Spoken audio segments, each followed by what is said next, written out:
Hey, everybody. Coming to you on the sirens and summations, obviously in the siren side right now, but I really love doing this. We're getting to the nitty gritty here, okay? We've had a number of newsletters that are dealing with the proper mindset and how to navigate life in a more joyful and powerful warrior like way. You know, I love using that warrior spirit as part of an example. And I've been lecturing for decades on this, and this experiences that I have are both unique from my EMT and trial lawyer background. You see a lot when you see young people dying as an EMT or an elderly people from cradle to grave, if you will, as well as a homicide prosecutor. And these insights and experiences, I think, are powerful to some people in the way they're explained. But there's not a theory or a thing that's being said here that hasn't been said before. And I can't say this enough. When we start getting to the practical way to navigate the difficulties of life, the betrayals, the loss of life, the loss of a job, depression, things of this nature, we need to really have confidence in the fact that what we experience as the human condition is something that's been around since humanity. And so we can go back to our foremothers and fathers and forebrothers and sisters from all the way back from recorded history into the present time, from the different countries into the different faith beliefs and the different philosophical beliefs. And this is something that I was always passionate studying about, as well as the psychology and things of this nature. And you see universal themes that exist. Yeah, our clothes may look different and how we express ourselves may be different, but the themes and the thoughts and the things about human nature are the same. So I use that as a major springboard when I've looked intuitively into my own life about how this translates to things that I've learned from my education and my philosophical and faith-based traditions, because it really can help navigate it. And I look at it like, well, if I'm feeling this way and all these people have felt this way, this is the human condition I need to deal with, and what's the best way to do that? It gives me confidence that I have a system in place that is accurate and truthful and meaningful, because life is not easy and it is difficult. And so you want to make sure you're approaching it the best way, like a warrior, right? So that you're extracting everything you can to the best of your ability. Now, we're starting with the practical advice of this newsletter, and with the lecture series that I'm going to be doing, we're going to be talking a lot about it. But before we get to how to navigate these things and the important things, some of this may be no brainer to you. You may sit there and say, "Oh, I know that," or "It's simple." Okay, but do you?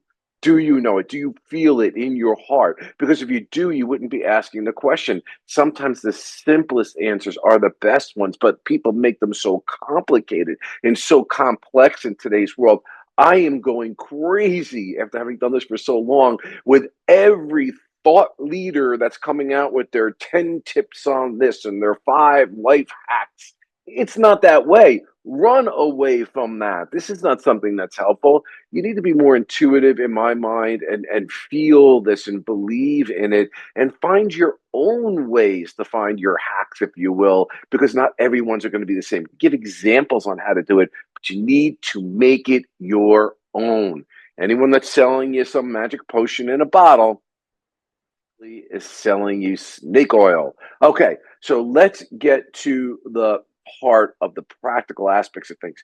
The reason we did the newsletters the way we did was that finding your purpose, what's your why, curiosity, Father Heath's million points of small little things that you can do to make a big difference. All of the different various newsletters were all important to get to this place, because you just don't start out with what's the answer. Now, as teaching as a trial lawyer or as an EMT, you just don't give the answer. You don't just catch the fish, you teach the person how to fish so they can do it on their own. And that starts with having all those previous newsletters and thought provoking things about what is your life, the meaning of your life. Just got done having another conversation with a young person yesterday, needed a little advice. And what I had to start with is forget about the answer over here.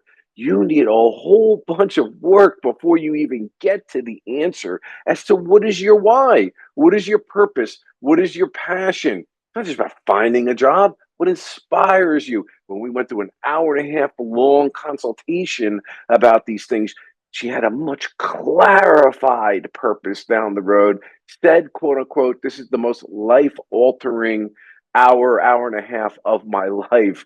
The questions we had gone through. Isn't that interesting? After all the education, all the time, we get to that point.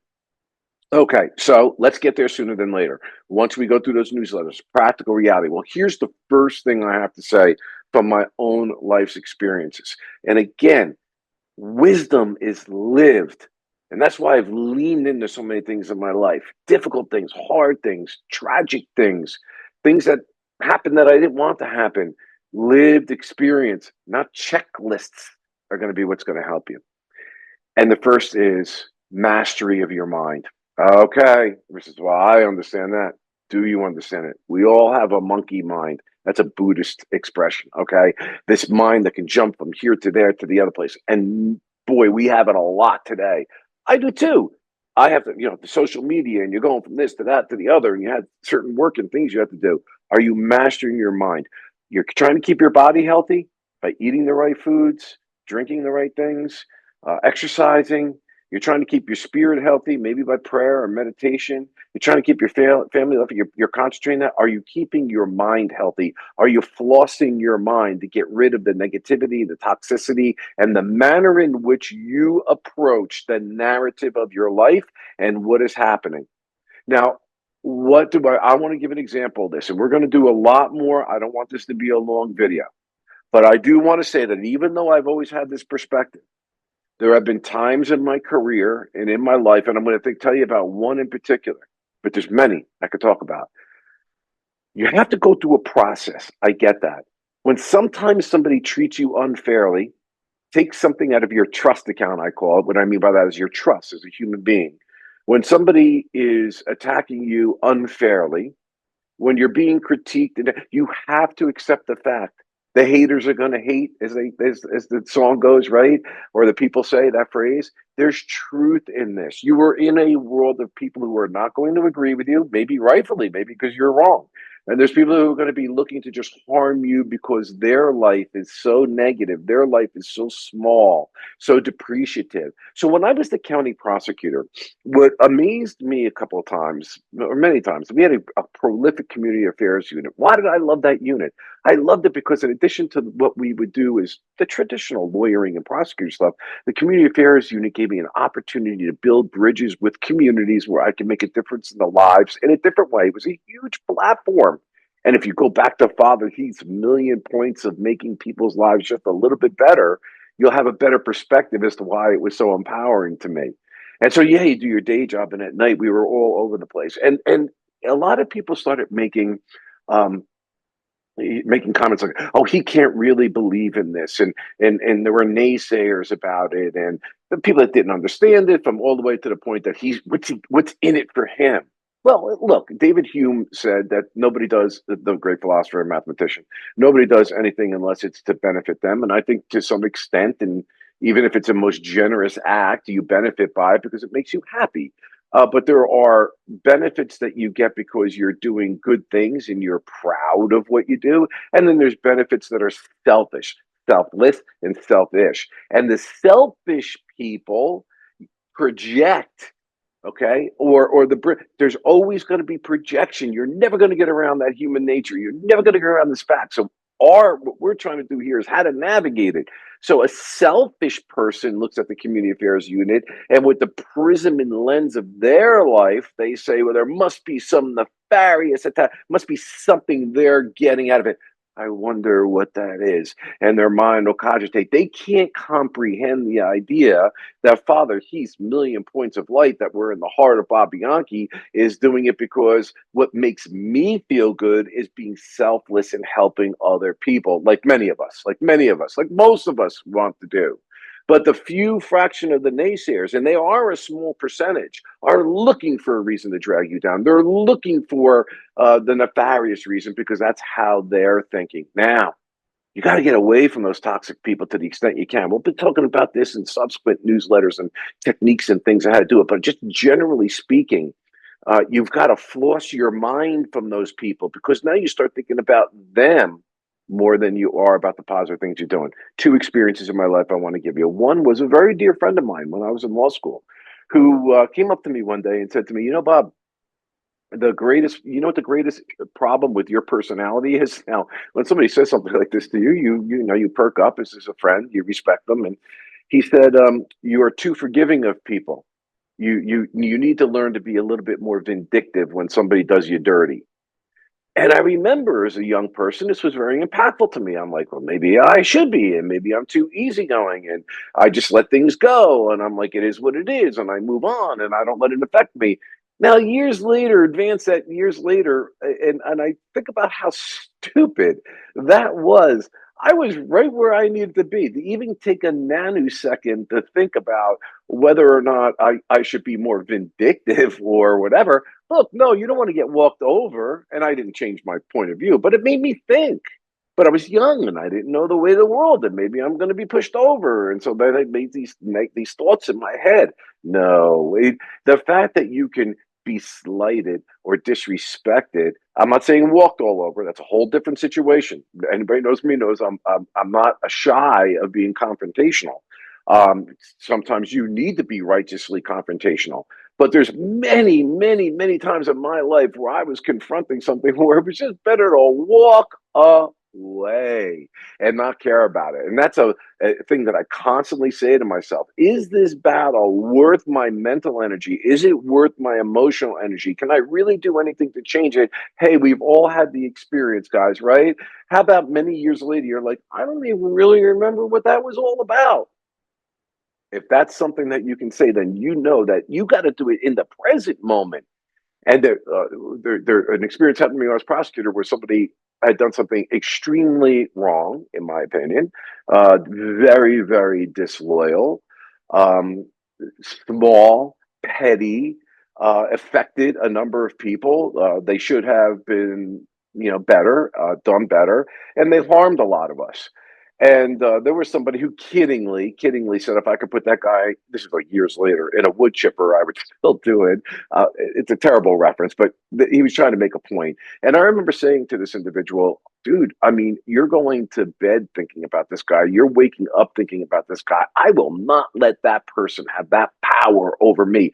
That small, insignificant, brittle person who took out of our trust account. I'm going to let that person continually to live in my head. Guys, we've all been here. We've had this happen. I'm not saying it live in my head a little bit, but I knew I needed to floss him out of my brain as quickly as possible. And in fact, pray for him because I realize what a pathetic human being this individual is, broken human being this individual is. And I'm not kidding when I prayed for him, and also thank God that I'm not him. That's how I dialogued about it, as opposed to wanting, negative things, all those years later. Another thing was the news media when I was prosecutor. This is the last point I want to say. I had a particular reporter who was extremely unfair. This person was looking to harm me and my institution. They were inaccurately reporting things, always looking for the salacious story. 99% of the time, didn't have it right. It got to a point where I just started emailing quotes because I didn't want to deal with this person because I couldn't trust them to accurately report. And then they would even chop the quotes up and mismanage that. Now, most of the media was pretty good, but this particular person, had a psychological problem in my mind. But I had to deal with an agency, and I run an agency, and I had to deal with this person. And this person can affect the reputation of my agency, my reputation, and the reputation of the people that were employed by me. We were proud of what we were doing, so it's like you just couldn't walk away.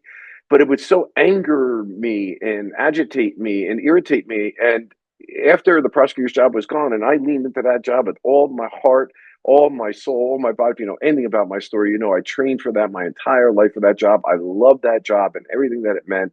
I thank God I sucked everything I could out of it because I knew it wouldn't be there forever.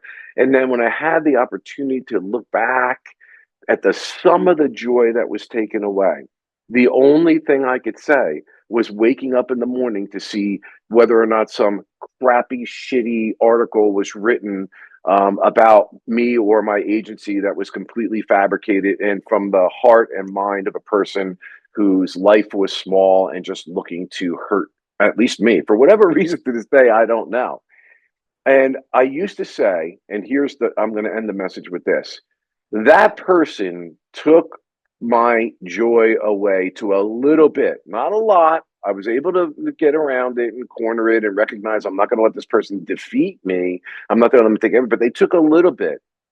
And later, as I analyze that situation, like I'm apt to do, like we're all apt to do, I realized that she had nothing to do with taking my joy away. I allowed myself for that to happen. I didn't do the right flossing in my mind at the time.